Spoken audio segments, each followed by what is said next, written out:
It's a very exciting time in our country, and we're getting on with delivering Brexit. And I just want to say a word or two about that, because there's been a court case in our country this morning, which I think one or two of you may have picked up on the media, and it would be remiss and wrong of me not to address that directly. And we've got our friends from the UK media here as well, and so I just want to say to everybody watching back home, for the avoidance of doubt, I have the highest respect, of course, for our judiciary and for the independence of our courts, but I must say I strongly disagree with this judgment, and we in the UK will not be deterred from getting on and delivering on the will of the people to come out of the EU on October the 31st, because that is what we were mandated to do. And we will simultaneously refuse to be deterred from delivering on what I think you would all expect, an exciting, dynamic domestic agenda intended to make our country ever more attractive to live in and to invest in. So we'll be pushing on with infrastructure investment, with 20,000 police, with investing in our NHS. And to do that, we will need a Queen's speech to set out what we are going to do. And I think, frankly, that is what the people of my country, of the UK, want to see. They want to see us getting on with a strong domestic agenda, and believe you me, they want to see Brexit delivered by October the 31st. Anyway, that's what you need to know about what's happened in the court today. But I can tell you that under any circumstances, court judgments, adverse or otherwise, my heart lifts when I come to New York, because there's something amazing about the city. It's got an incredible amount of energy. It's got these sort of I love the blue sky against the skyscrapers, the weird, strange Martian water towers on the tops of the buildings. It's the things about New York you never find anywhere else. But there are many ways in which New York and London are not just similar, but actually united. It's not just both cities obviously share a language, kind of.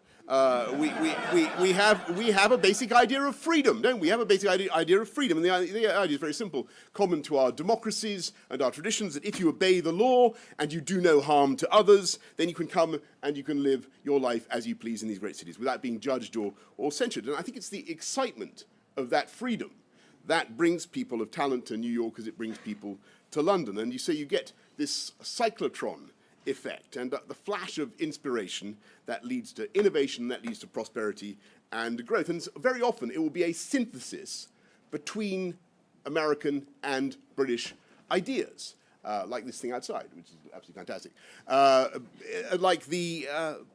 We invented, for instance, the underground train. You invented the safety brake, or Otis invented the safety brake elevator, and take them together, you've got the recipe for a modern metropolis. And you can see that same fusion today across our cities in every sphere, from tech to the arts to newspapers. And you know the figures, actually, they're going up. I think there are now 1.2 million US people employed by UK companies, 1 million or more in the UK. Trade now worth 200 billion a year, if I got that right? Right. Going up the whole time. Colossal investment. But to cut to the chase, we now want to do so much more, because our country is going up a gear. On October the 31st, as I say, we intend to be more global, more outward-looking, more committed to the rest of the world than ever before. And we're going to take advantage of all the freedoms that Brexit can give, whether that's new tax allowances for investment, or speeding up public procurement contracts, or creating new free ports, enterprise zones, devising better regulation for sectors in which the UK leads the world, whether that's bioscience or financial service or whatever, with more competitive tax rates and the best skilled workforce in the hemisphere. And so I say to everybody who's done me the honour of coming this morning to this breakfast, we will roll out the red carpet for our American friends. And we are increasing the number of visas for scientists. We're ensuring that your brilliant students can stay on for 2 years so as to get real value from their studies, and so that our economy in the UK benefits from their expertise. We are even, I'm delighted to see John Holland Kay here, we're even ensuring that US visitors are able to use the electronic e-passport system at Heathrow. Is that right? Absolutely. Fantastic. Well, that ought to get a mild ripple of applause. I'm sure I use it the whole time.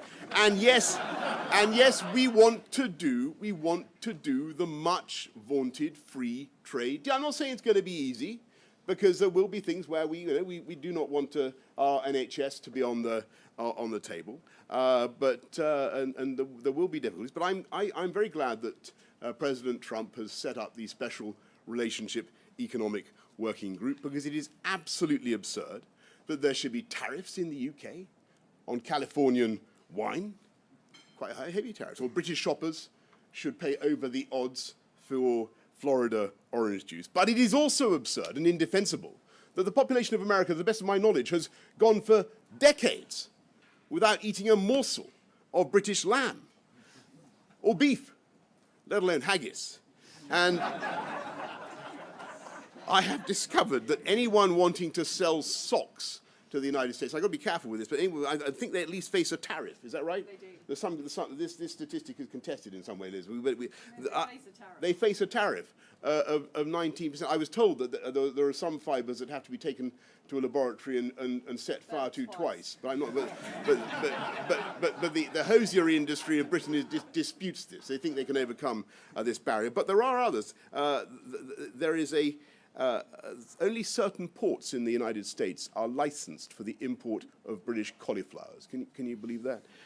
And the US military are banned from buying British tape measures, as though there was some kind of general prejudice still against British rulers of all kinds. So I ask you, is this, my friends, is this really necessary? Let us work together to break down these barriers that have been devised by bureaucrats, because all the evidence of the last 2 centuries, this is the free trade is the best and fastest way to increase the prosperity of both our peoples. This year, our country, the United Kingdom, takes a giant step out into the world, in keeping with our traditions, but also with our new ambitions to build on our friendships and our relationships with our friends in Europe, in the US, and in Canada. We do it with confidence to make Britain the best place in the world to start, to build, and to run a business. The place you will want to be and the place you will want your business to be. And that's why I say to everyone here, come and join us. Thank you very much for having me this morning.